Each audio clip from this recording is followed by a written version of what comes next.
So I was literally in therapy, talking to my therapist about this, and my contract was coming up. And when you're in TV, you're on contracts, like 2, 3, 4 year contracts. Got it. Okay. And so she asked like what I wanted to do. And I'm like, well, what if we combine the passion of mental health and journalism together?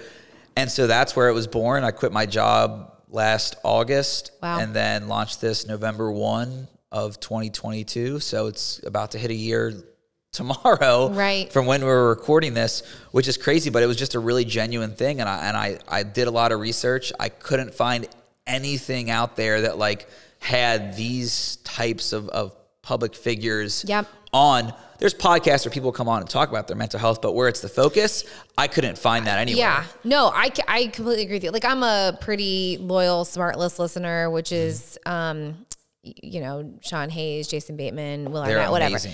They're so fun. Loved them so much. They actually went and saw Sean in New York. Oh, that's awesome. In his Goodnight Oscar play. Anyway, I digress.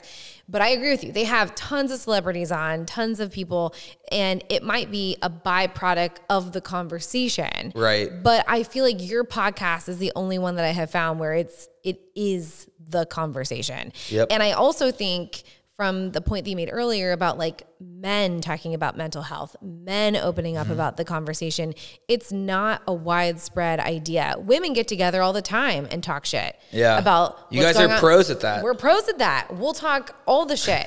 We'll talk about the kids and the stupid crap they're doing. We'll talk about stupid stuff men do. Whatever. We'll talk about all of it, right?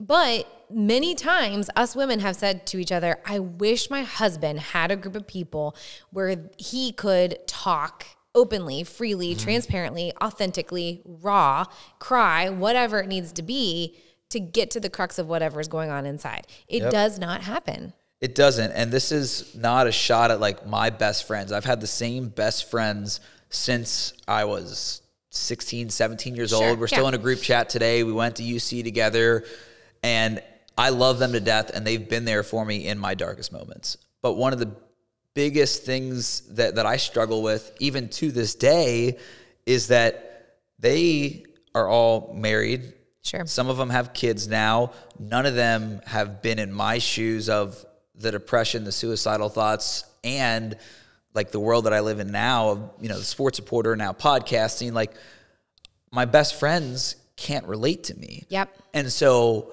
that's a struggle. And I feel like just in general, men feel that, you know, their best friend might not understand why they're upset at their girlfriend or wife, or why they're struggling with the job change, or different things going on with their mental health. But the thing is, and I'm ignorant of it too, you think that no one can relate to you and that you're all alone. But the more you talk, the more you open up, you realize people can relate to you. So for me, on the creative side, I am able to open up with other people that are in TV or journalism or in the creative spaces I work in, because they understand what it's like to work till 1, 2, 3 in the morning and then have to be at something else at 8 a.m. And then just put on a face like nothing happened. But that can apply to anyone. Thank you for listening. If you would like to rediscover your own story, please connect with us at any of the links below. My name is Jesy Heron. Thanks for taking a break with me.